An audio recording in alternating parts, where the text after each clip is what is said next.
Labrīt, mīļā Kristus draudze.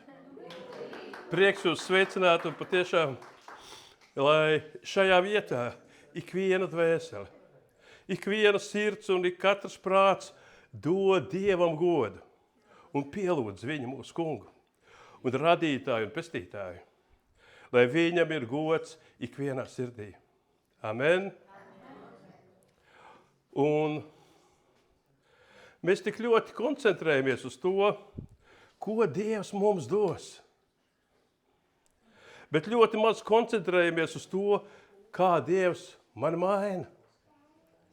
Jeb citiem vārdiem sakot, mēs esam ieinteresēti tajā, ko Dievs dos, nevis tajā, ko Dievs darīs ar mani.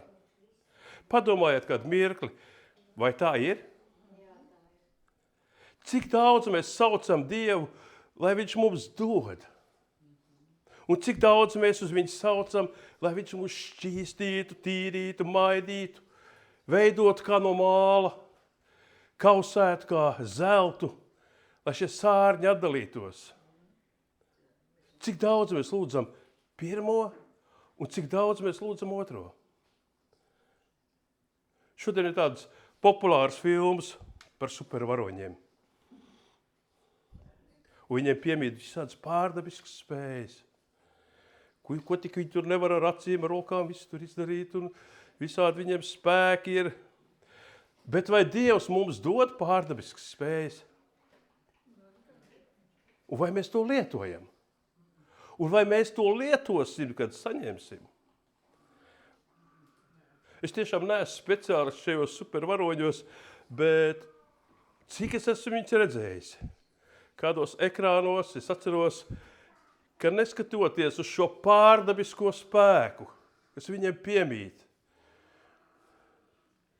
viņi, un liekas, ka šīs spējas atrisināt visas mūsu problēmas.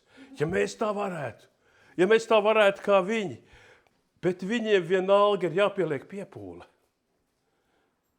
lai šo spēku darbinātu. Un viņi to bieži vien dara līdz spēku izsīkumam. Man tur tie pirmie supervaroņi, zirnekļu cilvēks, es atceros, viņam bija jāaptur kaut kāds metro vagons. Viņš to apturēja. Liekas pārdabisks spēks, bet viņš pēc tam nokrita zemē, jo viņš bija atdevis visu sevi. Neskatoties uz to, ka viņam ir šis pārdabiskais spēks, viņš pieliek visu piepūli. Bet mēs to negribam.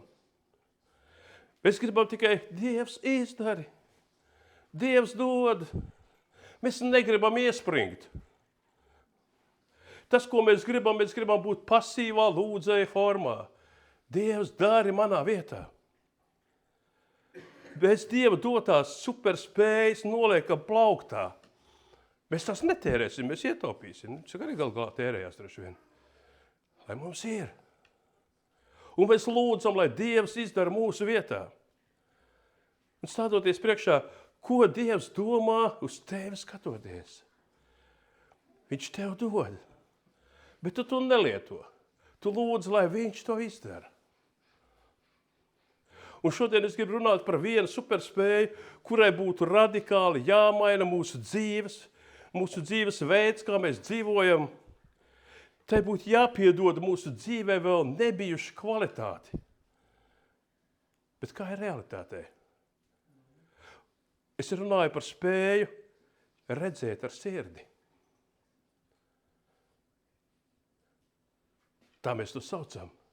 Tas nozīmē, ka es spēju ieraudzīt Dievu sev līdzās. Es spēju redzēt Dievu darbojamies. Un tad, kad ir grūti brīži, un tad, kad ir ļoti, ļoti grūti brīži, un arī prieka brīžos, redzēt, mans Dievs ir līdzās ar mani. Miesas prāts saka, noņem šos šķēršļus nost. Noņem šīs grūtības, šīs problēmas nost. Bet ja mēs redzam, Dievs ir līdzās, mēs ejam cauri, un Dievs ir ar mani. Viņam ir svarīgi, lai es izeju cauri šiem apstākļiem. Viņam ir svarīgi, lai notiek šīs izmaiņas manī. Tad, kad mēs atceramies Mariju pie Jēzus kapa, viņi domāja, ka viņi runāja dārznieku.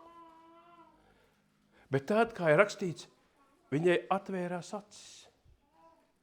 Un tad, kad viņai atvērās acis, tad viņa saprata, ka viņa runā ar augšām cēlušos Jēzu. Tas pats notika ar Tomu. Toms, viens no 12 apostuliem, viņš teica, kamēr es neredzēšu, es neticēšu. Un tad, kad viņa priekšā parādījās augšām cēlies Kristus, tad viņš iesaucās mans kungs un mans Dievs. Pēkšņi viņam tas klikšķis notika. Viņam atvērās acis. Viņš ieraudzīja, ka tas ir viņa kungs un viņa Dievs. Lielais draudzes vajātājs Sauls, kad viņš sastapās ar Jēzus Damaskas ceļa. Sākumā viņš kļuva akls, un pēc 3 dienām, kas notika? Zvīņas no acīm nokrita. Un viņš sāka redzēt. Viņš sāka redzēt pavisam savu dzīvi ar citām, ar jaunām acīm.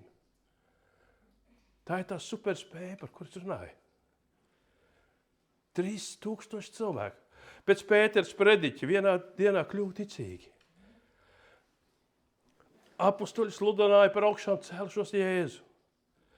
Un šiem cilvēkiem nebija ko iebilst, jo Jēzus kapa vieta bija turpat netālu un tā bija tukša. Katrs par to varēja pārliecināties. Un Pētera prediķis skāra viņus pašā sirdī. Un viņi kļuva redzīgi. Un viņi izsaucās, ko mums tagad darīt, lai mēs izglābjamies. Viņi ieraudzīja šo situāciju, kādā viņi ir. Viņu acis atvērās. Viņi kļuva redzīgi. Un šodien mēs lasīsim vēl vienu gadījumu, kur augšām celtais Jēzus atver acis 2 cilvēkiem.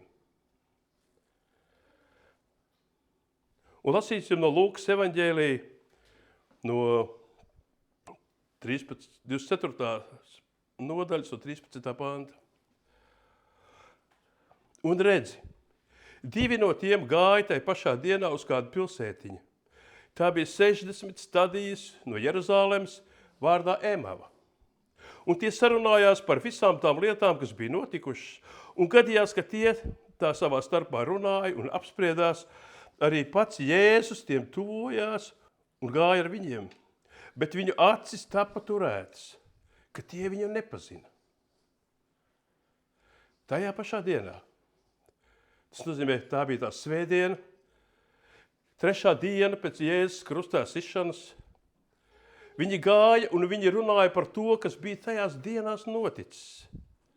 Un var saprast, ka tie ir Jēzus mācekļi. Tie nebija no 12 apustuļiem, bet Jēzus mācekļi viņi bija. Viena sauc Kleops, otra vārdu mēs nezinām. Un šie 2 dodās no Jeruzālemes uz Emavu. Un kā mēs vēlāk lasīsim, viņiem ir dzirdējuši, ko bija pavēstījuši sievas, kuras agri bija gājuši pie kapa un atklājuši, ka kaps ir tukšs. Un neskatoties uz to, viņi dodās uz Emavu. Nevis paliek Jeruzālemē, kur ir tukšais kaps, kur ir Jēzus augšām cēlies. Piepildās Jēzus un praviešu pravietojumi, bet viņiem ir kaut kas svarīgāks darāms Emavā. Ja viņi vēl nebūtu dzirdējuši par tukšo kapu, tad vēl varētu saprast. Viss ir beidzies. Jēzus ir nomiris, apglabāts, viss ir cauri. Ejam uz Emavu, daram savas darīšanas, kas mums jādara. Bet par ko tas liecina? Tas liecina par to, ka viņi neticēja. Lai gan viņi bija Jēzus mācekļi, viņiem nebija īsta ticība. Un arī mums tā reizēm gadās, mēs nākam uz baznīcu, bet tā pa īstam mēs neticam. Emau, kā rakstīts, ir 60 stadiju attālumā, tas ir apmēram kādi 11 kilometri. Tad viņiem bija laiks sarunām 2,5 stundas. Es nezinām, cik viņi ātri tur gāja. Un viņi runāja par to, kas bija noticis šajās dienās. Un Jēzus pievienojās viņiem šajā ceļā. Kāpēc Jēzus to dara? Kas Jēzum daļas, ka šie divi ir izvēlējušies doties nepareizā virzienā? Bet nē, Jēzus ir līdzās. Viņš ir līdzās arī mūsu gaitās un ceļos, un viņš runā uz mums. Un tas ir ļoti svarīgi saprast, ka katram mums Jēzus runā. Mēs to bieži vien nedzirdam, nesaprotam, negribam zināt. Bet šeit ir viena interesanta lieta. Viņi Jēzu nepazīst. Viņi nezina, ka tas ir Jēzus. Marka evaņģēlijā 16. nodaļā, tur 12. pāns ir rakstīts, bet pēc tam, kad divi no tiem staigāja, Jēzus uz tiem lauku ejot, parādījās citā veidā.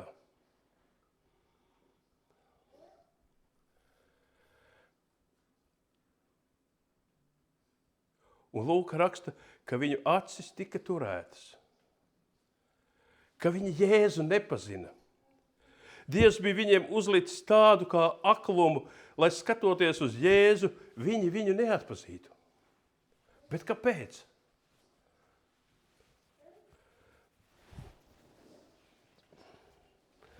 Kāpēc Jēzus parādījās citā veidā?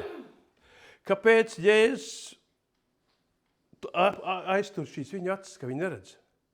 Tas bija tāpēc, lai viņus dziedinātu no cita akluma, no sirds akluma. Un tā arī mēs bieži neatpazīstam Jēzu, kaut arī viņš ir līdzās.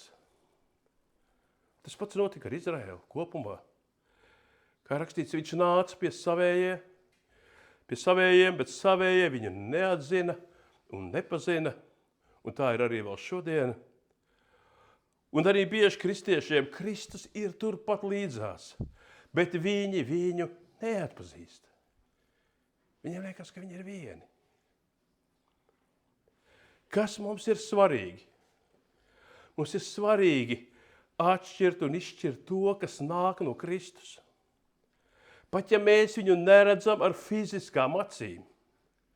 Mums ir svarīgi redzēt, kā Dievs darbojās mūsu dzīvēs, pat ikdienas lietās. Tās var būt kādas grūtības, tie var būt pārbaudījumi, bet mēs tikai kurnām, lai Dievs to paņem mums nost. Dievs, kur tu esi? Dievs iespējams mūsu dzīvēs sūta cilvēks, kurš ir grūti mīlēt, bet mēs viņus triecam prom. Mēs neredzam, ka tas ir Jēzus, kas to dara. Un vēl visādas situācijas ir iespējams. Un arī šajā gadījumā Jēzus runā ar viņiem, un viņi nepazīst. Viņiem tas ir svešinieks. Un tāpēc, ka viņiem ir aklas sirdis, Dievs padara viņu acis aklas, tajā brīdī, lai viņi neatpazīst Jēzu miesā. Ja viņi atpazīst Jēzu miesā, Jēzus pie mums ir atnācis. Pilnīgi skaidrs, ko viņi darīs. Pilnīgi skaidrs, ko mēs darīsim, ka Jēzus šeit nostāsies mūsu vidū. Mēs kritīsim ar savu vaigu pie zemes. Nav nekāda pārmetuma, viss ir pareizi. Bet izšķiroši svarīgi ir sadzirdēt Jēzu, viņa sūtīto svēto garu ar sirdi, kad viņš nav klāt.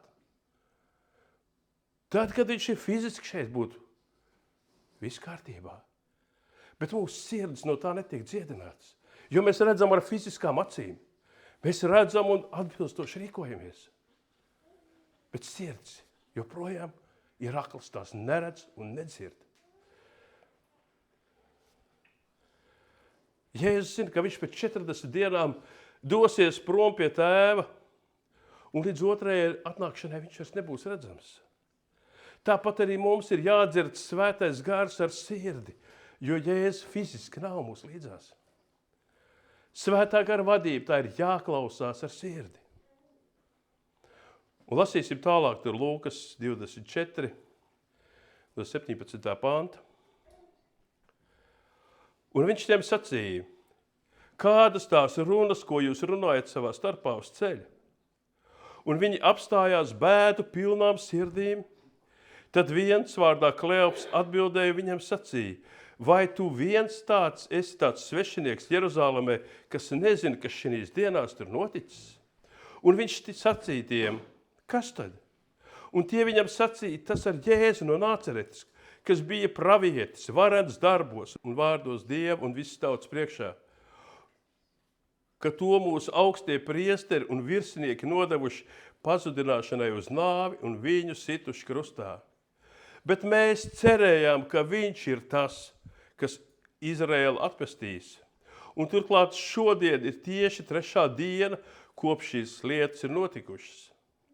Tad arī kādas no mūsu sievām mūs izbiedēja, tās agri bijušas pie kapa un viņa miesas neatradušas, nāk un saka, ka esot redzējuši eņģeļu parādīšanos. Saka, ka viņš esot dzīvs.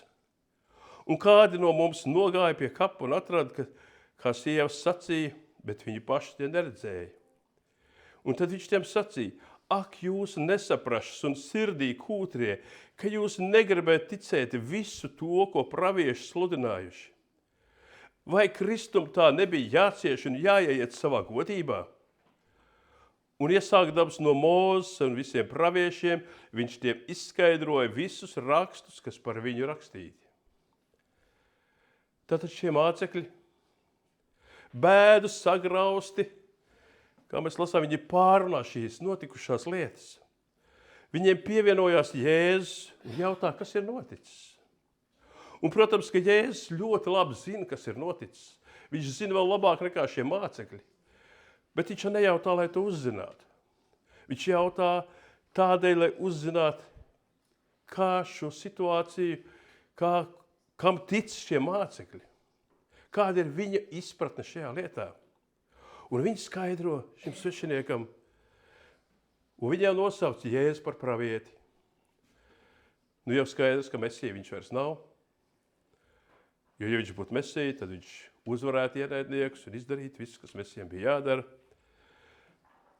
Atbrīvot viņus no romiešu jūga, bet tagad viņš ir miris. Mēs tur lasījām, mēs jau cerējām. Un ir šī vilšanās. Lai gan notika savādas lietas. Šorīt sievas atklāja, ka kaps ir tukšs. Un esot eņģeļus redzējuši, kur teikuši, ka Jēzus ir dzīvs. Bet vai tad sievietēm, kuras tādas bēdas pārdzīvojuši, var ticēt?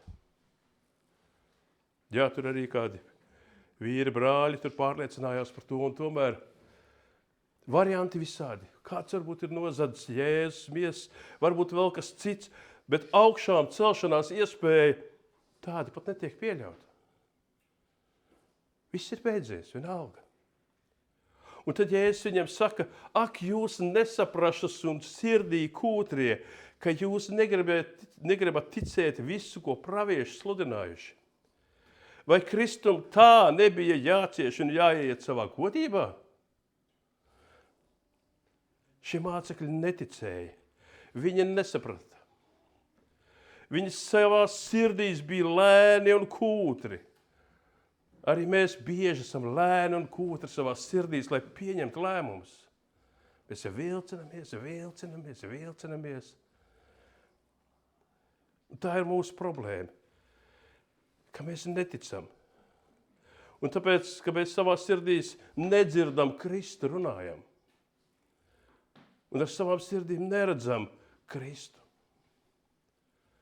Līdzīgi kā Efesiešiem rakstīts par pagāniem, 4. nodaļa, 17. pāns.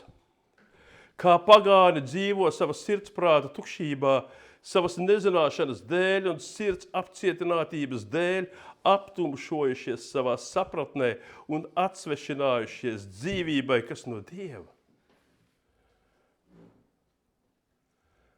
Turpat tūliņ nākošā rakstu vieta no 2. korintiešiem 4. nodaļas no 3. panta. Ja mūsu evaņģēlijs ir aizsekts, tad tas ir aizsekts tiem, kas pazūd. Tiem šīs pasaules Dievs ir apstulbojis neticīgo sirdi, ka tiem nespīd Kristus godība, evaņģēlija gaišums, kas ir Dieva attēls. vai mana sirds ir akla vai redzīga? Vai es spēju redzēt ar savu sirdi? Un Jēzus savos vārdos viņš atklāja vairākas lietas. Iesaugdamies, ak, jūs nesaprašas. Tas nozīmē, tādi, kuriem nav saprašanas svētajos rakstos.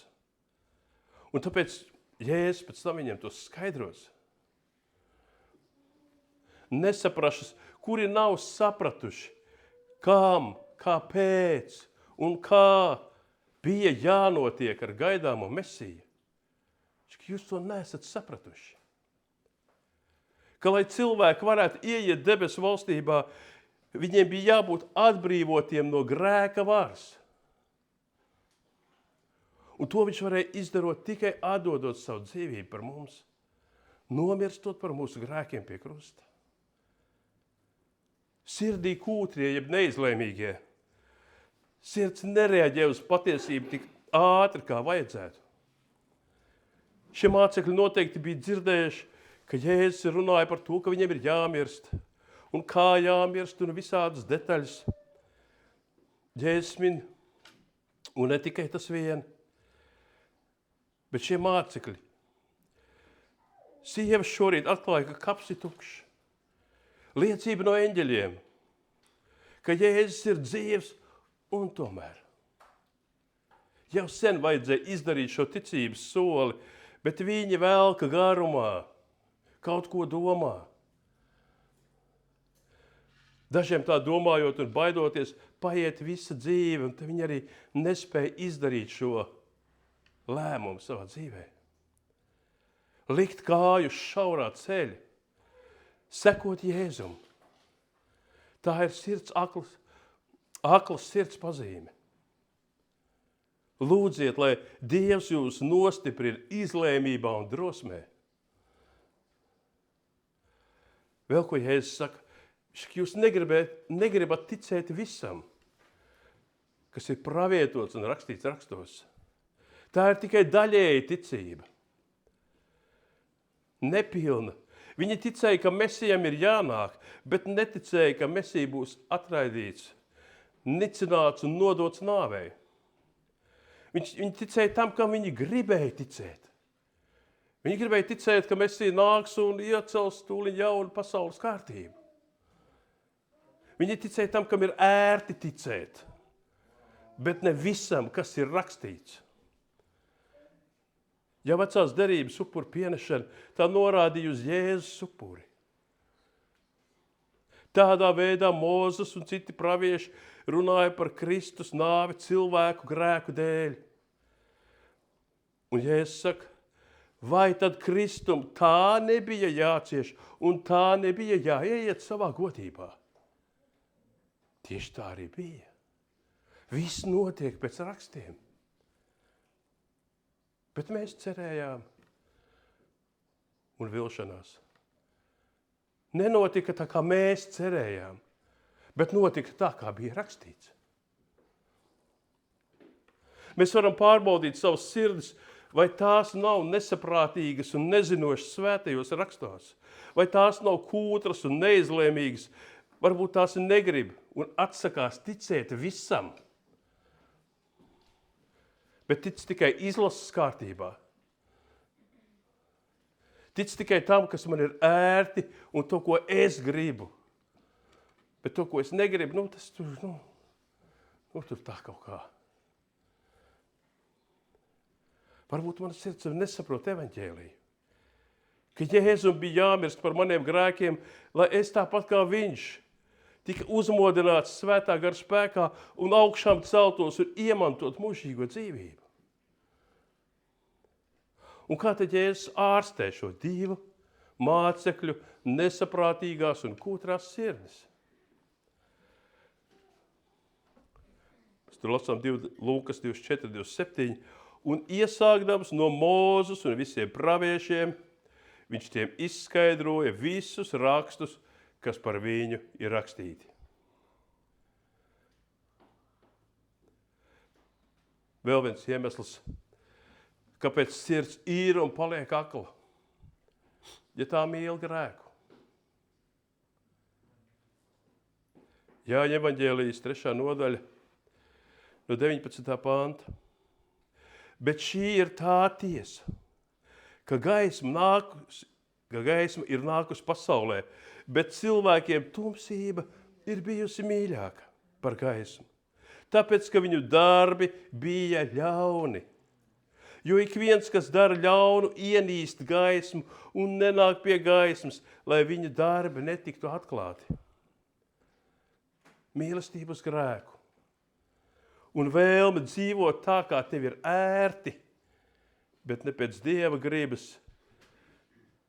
Tā iemesls ir sirds garīgais aklums. Nevēlēšanās pazīt Dievu. Cilvēkiem patīk filozofēt par Dievu, bet viņi negrib pazīt viņu. Viņi negrib viņam paklausīt. Mums patīk par viņu runāt, spriest un domāt, bet paklausīt mēs negribam. Pazīt mēs viņu negribam. Kā tur romiešiem 3. nodaļā rakstīts, nav neviena, kas saprot, neviena, kas meklē Dievu. Bet šis stāsts ar 2 mācekļiem ar to nebeidzas. Šie mācekļi kļūst redzīgi. Un lasīsim tālāk, Lūkas evaņģēlija 24. nodaļa no 28. panta. Un tie tuvojās pilsētiņai, kur tie gāja, bet viņš likās ejot tālāk. Un viņi to gauži lūdz un sacīja, paliec pie mums, jo vakars metās un diena jau pa galam. Un viņš iegāja pie tiem palikt. Un notika, ka viņš ar tiem pie galda sēdēdams ņēma maizi, pateicās, pārlauz un tiem to deva. Tad viņu acis tapa atvērtas. Un tie viņu pazina, bet viņš no tiem nozuda. Un tie sacīja savā starpā, vai mūsu sirds mūsos nedega, kad viņš ar mums runāja ceļā, mums rakstus izskaidrodams. Un tai pašā stundā viņi cēlās un griezās atpakaļ uz Jeruzalem un atrada tos 11 sapulcējušies un tos, kas pie tiem bija. Un tie sacīja, tas kungs patieši augšām cēlies un Sīmanim parādījies. Un viņi šiem stāstīja, kas bija noticis ceļā un kā tas viņu pazīts maizi laužot. Tad viņi jau bija nonākuši Emavā. Un mācekļi šo svešinieku, viņi aicināja palikt pie viņiem, jo viņiem bija labi, viņiem bija izveidojusies ļoti laba saruna. Un ko Jēzus darīja? Jēzus palika. Un tad, kad mēs lūdzam Jēzu palikt, ienākt pie mums, viņš neatsaka. Tad, kad mēs lūdzam, viņš nāk un ir ar mums. Kā atklāsmes grāmatā 3. nodaļā rakstīts 20. pants. Redzi, es stāvu durvju priekšā un klaudzinu. Ja kas dzird manu balsi un durvis atdara, es ieiešu pie viņa un turēšu ar viņu mīlestību, un viņš ar mani. Viņam, tam kungam, ir prieks būt sadraudzībā ar mums. Vai tas nav pārsteidzoši? Kungs, debes un zemes radītājs. Viņš grib ar tevi būt kopā. Viņš, kurš ir mums prātam neaptverams. Viņš grib būt ar mums. Viņš neatteiks, viņš nāks un būs ar tevi. Līdzīga vieta ir Jāņa evaņģēlijā 14. nodaļa, 23. pants. Jēzus viņam atbildēja, kas mani mīl, tas manus vārdus turēs, un mans tēvs to mīlēs, un mēs nāksim pie viņa un ņemsim pie viņa mājas vietu. Tas kungs grib būt sadraudzībā ar mums. Viņš mūs ir radījis, lai ar mums dalītos savā mīlestībā, ar savu žēlastību un visu pilnību. Mēs to bieži vien aizmirstam. Mūsu attiecības ar Dievu veidojas kaut kāds mazliet savādāks. Nevis tāpēc, ka viņš grib, lai mēs būtu ar viņu. Viņš ir tas, kurš visiem visu dod. Arī mums. Viņš grib dot visu. Un notika, viņš pie tiem galda sēdēdams, viņš ņēma maizi, viņš pateicās un pārlauza un tiem to deva. Un acīm redzot, tas, kā to viņš darīja, tas šiem mācekļiem bija tik ļoti pazīstams. Viņi atpazina. Viņu acis atvērās un viņi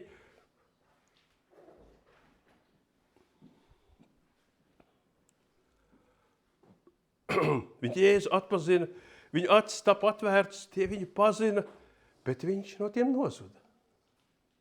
Liekas, kas notika?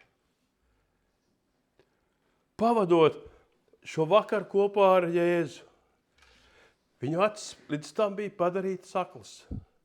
Lai ar fiziskajām acīm viņa neredzētu Jēzu. Priekš viņiem tas bija kāds svešinieks.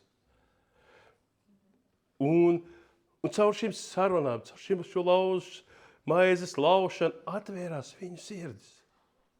Viņu sirdis kļuva redzīgas. Viņi atpazina, tas taču bija Jēzus. Mūsu sirdis dega. Tas bija viņš, tā bija Dieva balss. Tā bija Dieva klātbūtne, viņš bija ar mums. Un tajā mirklī Jēzus nozuda viņu fiziskajām acīm. Jo tagad viņi spēja redzēt ar sirdi. Viņi atpazīs vienmēr šo sajūtu. Pat ne sajūtu, Viņi atpazīs, ka Dievs ar viņiem runā. Tad, kad viņu sirdis degs, viņi zinās, tas ir Jēzus. Viņiem nav obligāti, viņš jāredz fiziskā miesā sev līdzās. Viņu sirdis ir kļuvušas redzīgas. Un mēs saprotam, ka tāpēc viņu acis tapa aizdarītas, lai fiziski viņi neredzētu, bet lai sirdis kļūtu redzīgas.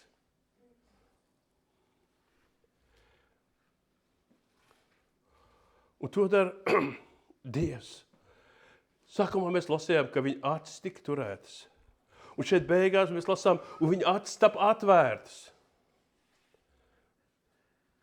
2. Korintiešiem 4. nodaļa 6. pāns. Jo Dievs, kas ir sacījis, lai gaisma aust no tumsības, ir atspīdējis mūsu sirdīs, lai dotu Dieva godības atziņas gaismu Kristus vaigā. Dievs ir sacījis, lai aust gaisma tavā sirdī. Lai aust. Lai dotu Dieva godības atziņas gaismu Kristus vaigā. Pretstatā pirms tam bija pants, ko mēs lasījām par, ka šīs pasaules Dievs ir apstulbojis un aptumšojis prātus. Lai viņi neredzētu Kristus godību. Un Dievs ir vienīgais, kurš spēja radīt šo gaismu.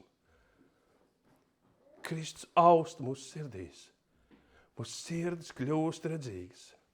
Līdzīgi kā radīšanas sākumā, kad bija pilnīga tumsa. Nebija neviena gaismas stariņa. Pilnīgi neviena. Un Dievs teica, lai top gaisma. Un gaisma tapa. Un atspīdēja gaismu pār visu. Tā arī cilvēkā, kurā Sātans ir visu aptumšojis. Dievs mūsos ienes savu gaismu. Mēs ieraugam Kristus godību. Ar garīgām acīm gan rakstos, gan piedzīvojot to personīgi. Viss kļūst savādāks. Bet vai es jau esmu kļuvis garīgi redzīgs? Šajā gadījumā mēs varam redzēt, kāda bija mācekļu rīcība. Kad tas notiek, kad atverās šīs sirds acis, tad šī garīgā redzēšana kļūst svarīgāka par fizisko redzēšanu. Jēzum vairs nebija jābūt klāt fiziski. Un arī Pāvils saka, ka mēs dzīvojam ticībā, nevis skatīšanā. Jo cilvēks ticībā iepazīst to, ka Dievs ir visu radījis caur vārdu. Mēs to iepazīstam ticībā. Mēs iepazīstam ticībā Dievu 3 personās. To mēs uzzinām caur ticību. Ticībā mēs iepazīstam Jēzu kā Dieva dēlu, kurš ir piedzimis no jaunavas Marijas, nodzīvojis pilnīgu, bezgrēcīgu dzīvi un nomirs par mūsu grēkiem un augšām cēlies ticībā. Mēs redzam un iepazīstam Dieva godību. Ticīgam šīs lietas redzēt ir svarīgāk nekā fiziskās lietas. Mēs dzīvojam šīs lietas redzot. Šīs lietas ir svarīgākas nekā tas, ko mēs redzam fiziskajā pasaulē. Un tie sacīja savā starpā, vai mūsu sirdis nedega? Kad viņš ar mums runāja ceļā, mums rakstus izskaidrodams, tas rāda, ka garīgi redzīgas sirdis deg, ka tās ir sadraudzībā ar Kristu. Kad uz dievkalpojumu nāk cilvēks ar garīgu aklu sirdi, viņš var saņemt kādus pamudinājumus, uzmundrinājumus, pamācības, motivāciju, vēl kādas lietas darīt. Bet viņa sirds nedeg no sadraudzības ar Kristu. Es nāku tā kunga priekšā. Mana sirds deg. Mana sirds līksmo. Mana sirds zemojās un pielūdz. Mana sirds priecājās. Tad, kad sirds acis ir kļuvušas redzīgas, tad rakstu saprašana, šo garīgo lietu saprašana priekš šādu cilvēku ir kaut kas dārgs un īpašs. Tad, kad šāds cilvēks lasa rakstus, tie viņam atklājās, tie viņu uzrunā, un tas viņam sagādā prieku. Vai mēs esam baudījuši to prieku, ka rakstu lasīšana mums sagādā prieku? Ka mēs tos uzņemam, ka mēs tos saprotam, ka mums atklājās un mūsu sirds piepilda prieks. Mēs to esam piedzīvojuši rakstu studijās, es zinu. Vai ne?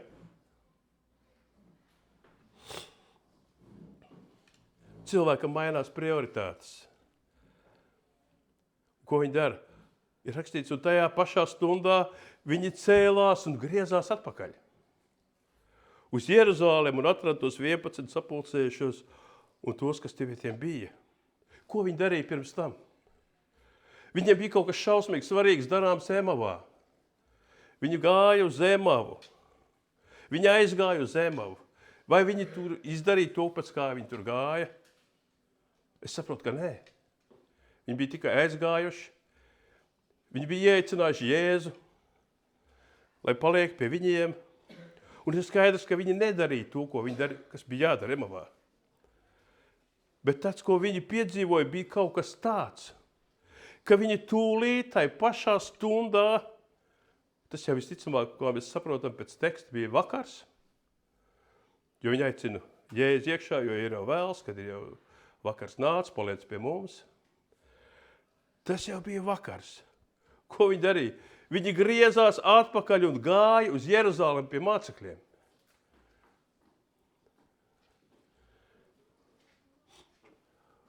Tur jau viņi būtu bijuši palikuši no paša sākuma, ja būtu ticējuši, ka Jēzus ir augšām cēlies. Kur jūs šodien gribat būt? Emavā vai Jeruzalemē? Vēl viena lieta, ko mēs redzam priekš tiem, kur sirds dega. Viņiem ir vēlēšanās stāstīt par Kristu. Mēs lasām, un viņi šiem stāstīja, kas bija noticis ceļā, kā tas bija viņu pazīts, maizi laužot. Ir grūti iedomāties, ka šie divi aizejot pie šiem 11 apsēstos un klusētu, un neviens neko nestāstītu. Ko viņi bija piedzīvojuši? Ka viņi bija satikuši augšām celto Jēzu. Atnāc un atnāc. Nē, viņa sirds bija pilns. Un mēs lasām, kad mācekļi stāsta. Un atnāk šie divi no Emavas, un arī viņi stāsta mācekļiem. Un viņi dalās šajā priekā. Kristus ir augšām cēlies. Nāc pie Jēzus. Nāc pie Jēzus un atzīsti savu garīgu aklumu. Jo kamēr tu neatzīsti, ka tu esi akls, ja tu tāds esi, Tu nemeklēsi dziedināšanu. Tu nesauksi uz Jēzus kā aklais Bartimejs. Es gribu redzēt. Es gribu redzēt savā dzīvē ar sirdi. Ne tikai ar fiziskām acīm. Es ticu, ka Dievs katram savam bērnam viņš grib dot šo superspēju. Ka mēs redzam viņu sev līdzās. Ka mēs atpazīstam viņa balsi. Un es domāju, ka ir to kristieši, kas to ir saņēmuši, ir daudz vairāk nekā tie, kas to lieto. Jo redzēt ar garu acīm, tas ir redzēt tālāk. Redzēt mūžībā. Tas nozīmē redzēt plašāk. Tas nozīmē redzēt dziļāk lietas un lietu būtību. Tas nav iespējams ar fiziskajām acīm. Kā rakstīts, viņu acis tap atvērts, kā par Pāvilu rakstīts, zvīņas nokrita no viņa acīm. Bet es gribu, lai mēs vēl mazliet padomājam šajā sakarā un atbildam uz jautājumu, vai tā ir dāvana, ko Dievs saņem, vai tā ir cilvēka izmaiņa. Es saprotu, ka to var uztvert kā dāvana gan vienā, gan otrā gadījumā, bet tomēr es gribu, lai mēs uztveram to atšķirību. Vai tas ir kaut kas tāds, ko mēs varam rokā paņemt, vai tas ir kaut kas tāds, kad es esmu savādāks. Es esmu kļuvis cits. Mēs varam šim jautājumam pieiet no citas puses. Svētie raksti, evaņģēlijas, tie ir domāti, lai mēs to zinātu, vai tie ir domāti tādēļ, lai tie mūs izmainītu. Es nekur neesmu lasījis, ka no mums atprasīs svēto rakstu pārzināšanu, tādu erudīciju, lai saņemtu mūžīgo dzīvību. Vēlams testa veidā 100 jautājumus, atbildēt pareizi, nepareizi. Un lieta darīt. Nē, kāpēc mums jāzina tas, kas ir rakstīts Bībelē? Lai šie raksti izmainītu mūs. Lai mēs kļūtu citi. Mums nav viņi jāzina zināšanas pēc. Mums šie raksti ir jāzina, lai viņi mani izmaina. Mēs lasām šos rakstus, mēs tiem paklausām, mēs darām, mēs tiem ticam, un viņi mūs izmaina. Spēja redzēt ar sirds acīm, tā ir mūsu izmaiņa.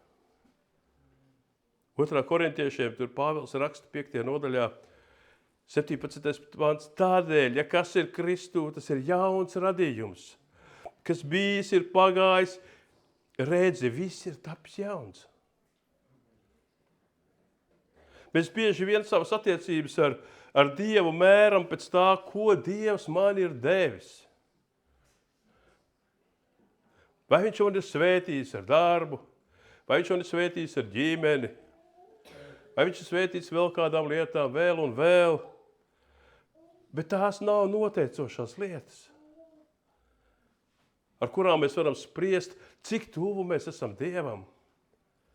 Galvenais mūsu panākuma kritērijs ir paklausība Dievam, un cik ļoti es esmu ļāvies, lai Dievs izmaina manu sirdi. Un tam nav nekāda sakara. Cik liela ir mana alga, un cik lielā mājā es dzīvoju, vai vēl kādas citas lietas.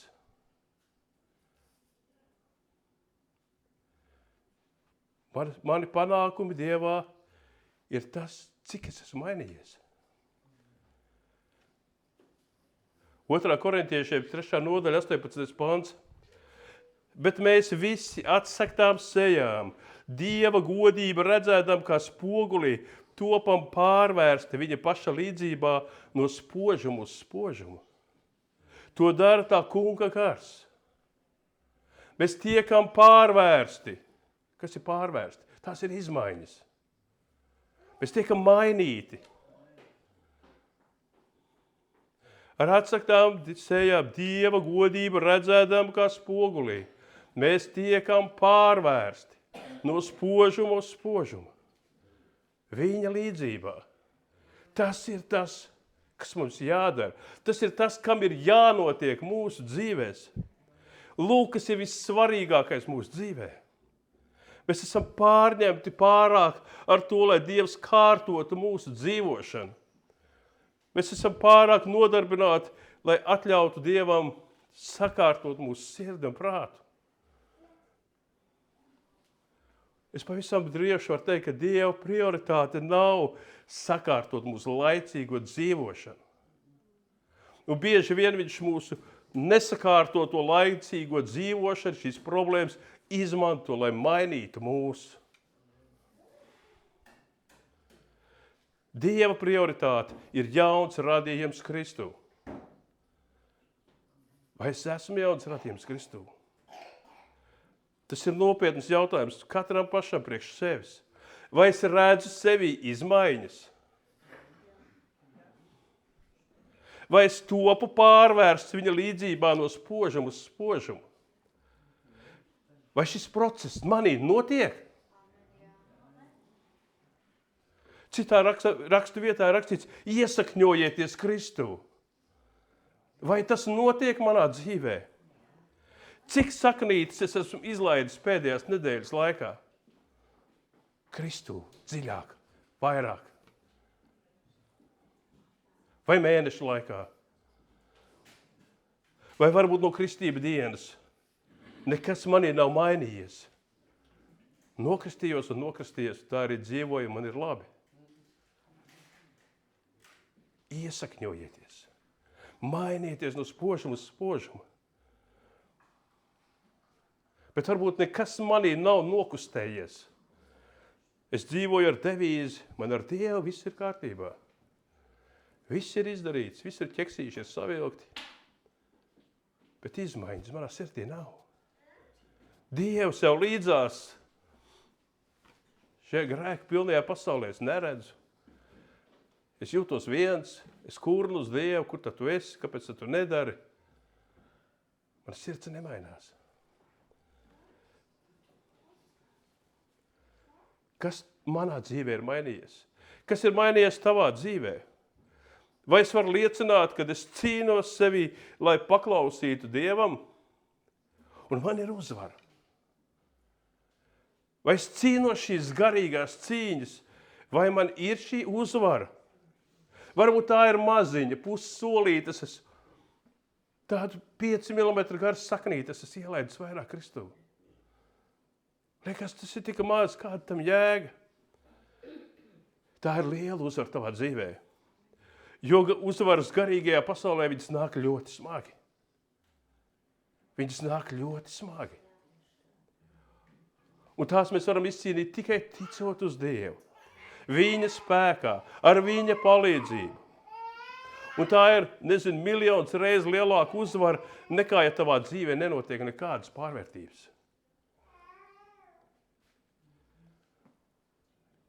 Ja tu neesi ne ar vienu saknīti, pa šo nedēļu dziļāk iesakņojies Kristū.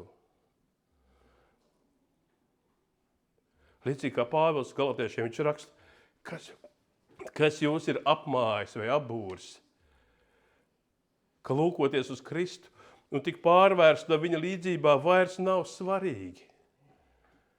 Vairs nav svarīgi iesakņoties Kristū. Tā ir daudz citas darāmas lietas. Nav vairs svarīgi bruņoties, kā Pāvils saka, ar garu ieročiem. Nu, kam man tie ieroči? Man tak viņi nav vajadzīgi. Man tur ir pietiek rūpes. Kura brīža tas vairs nav svarīgi? Nu, kura brīža? Tas jau tik tāpat vien tur rakstīts. Nu, kaut kas tā bija jāuzraksta, lai tāda bieza tā Bībele būtu. Pierakstīja visādas lietas, kas nav svarīgas. Nē, tās ir svarīgas lietas. Tās ir svarīgas. Dievvārds par to raksta, pārvērtieties, mainieties, iesakņojieties, cīnieties, bruņojieties. Galvenais, lai ir ērta dzīvošana. Pēc manas gribas. Dievs, kāpēc tu nedari, kā es gribu? Bet, kad tēvreiz mēs lūdzam, tad mēs lūdzam, Dievs, lai notiek tava griba. Pieņem Dieva gribu, kāda tā ir. Saprot, man ir šīm lietām jāiet cauri. Šīs lietas mani izmainīs. Un lai mēs Dievs dod, ka mēs viņus redzam. Un ka mēs varam nākt šeit priekšā liecināt ne tikai par to, ka es esmu dabūjis darbu par lielāku algu, vai ka es esmu dabūjis dzīvokli, vai vēl kādas citas lietas. Bet ka es varu nākt priekšā un liecināt, Dievs pie manas sirds strādā. Es esmu mainījies. Man nav palicis labāk. Mans dzīvoklis nav palicis lielāks un alga ir palikusi mazāk. Bet es jūtu, ka es esmu Kristu laidis saknes. Halleluja, slāva Dievam. Un kas notiek ar cilvēkiem, kuri pēkšņi kļūst redzīgi? Viņi momentā rīkojās. Atceramies, Marija, viņa uzreiz skrien. Toms ieraugot Jēzu, ka viņš ieraug šo patiesību, viņš krīt pie zemes un viņš pielūdz. Pāvils, kad viņam zviņas nokrīt no acīm, tie 3000, kuriem pēkšņi kļuva, ieraudzīja savu neapskaužamo stāvokli, viņa brēca, ko mums darīt. Tad, kad mēs ieraugam ar garu acīm, tad mums ir šis jautājums, ko mums darīt. Mēs zinām, ko mēs darīt.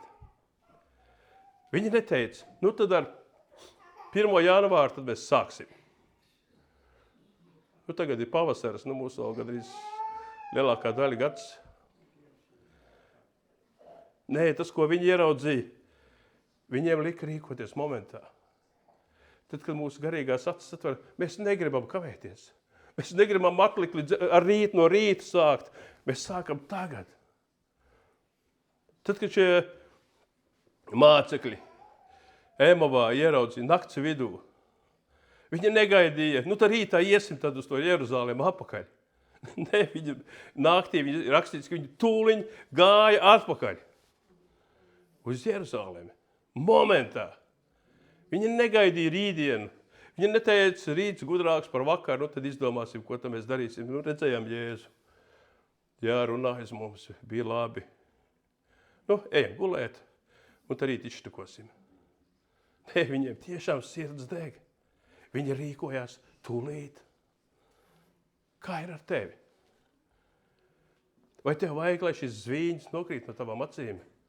Varbūt vēl vairāk. Es gribu redzēt. Dievs dari, kad es varu redzēt. Es gribu redzēt savu dzīvi no garīgās perspektīvas. Man ir apnicis skatīties uz manu dzīvi no šīs fiziskās, pasaulīgās skatu punkta. Es gribu redzēt, kas notiek manā garīgajā dzīvē. Es gribu to saprast. Es gribu redzēt sev Jēzu līdzās, ejot man cauri šīm lietām. Būt priecīgam par to, ka Dievs maina mani, viņš stiprina mani, viņš dod man cerību, viņš dod man spēku. Neskatieties uz šo pasauli ar pasaules acīm. Neskatieties uz savu dzīvi ar šīm pasaules acīm. Skatieties uz savu dzīvi ar gara acīm. Kā tevi redz Dievs?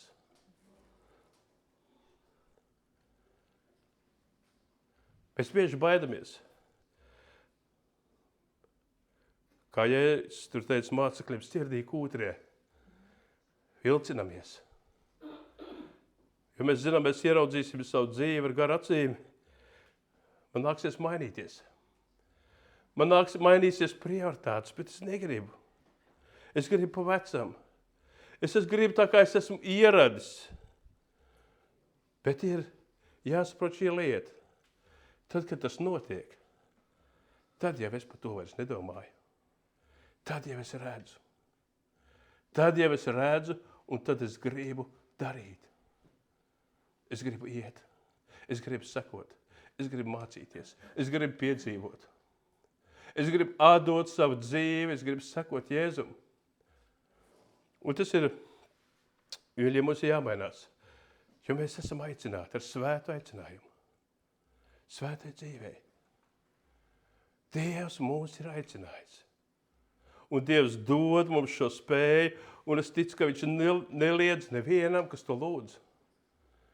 Vai tu gribi redzēt vairāk, vai tu gribi redzēt labāk? Es gribu, lai mēs katrs par to šodien lūdzam. Es gribu savu dzīvi redzēt ar sirds acīm, kas tiešām notiek manā dzīvē. Amen. Celsimies un lūksim. O, Debes Tēvs, patiešām Tavs žēlastība ir liela. Kungs, mīļais Dievs, mēs Tev pateicamies, ka Tu esi tas, kurš atver mūsu garīgās acis. Tu ļauj mums redzēt ar mūsu sirdīm. Tu ļauj mums redzēt mūsu dzīves nevis no šīs pasaules skatu punkta, bet Tu ļauj mums ieraudzīt sevi no Tava acu skatu punkta, mans Dievs. O, Debes Tēvs, es Tev lūdzos patiešām, Kungs, iededzina mūsu sirdis. Iededzina mūsu sirdis, mans Dievs, lai mēs pieaugam Tevī, Kungs. Lai mēs redzam, lai mēs degam, Kungs, mīļais Dievs. Es Tev lūdzos patiešām, jo Tu esi uzticams. Un, ja mēs lūdzam, Kungs, Tu to dodi katram, mans Dievs. Mēs Tev lūdzamies un mēs Tev pateicamies, Kungs, par Tavu žēlastību, ka Tu neatstāji mūs nevienu, bet ka Tu esi līdzās ar mums. Arī šodien šeit Tu esi mūsu vidū, Kungs. Mēs to redzam un mēs to jūtam ar savām sirdīm. Kungs, ka Tu runā uz mums, mans Dievs, uz katru vienu. Un Tu mūs aicini. Tu mūs aicini nebūt sirdī kūtriem. Nebūt rakstos neprašām. Kungs, mīļais Dievs. Debes Tēvs, patiešām, lai Tava žēlastība un Tava svētība ir pār mūsu katru. Slavu Tev mūžīgiem Dievam, Tēvam, Dēlam un Svētiem garam. Amen.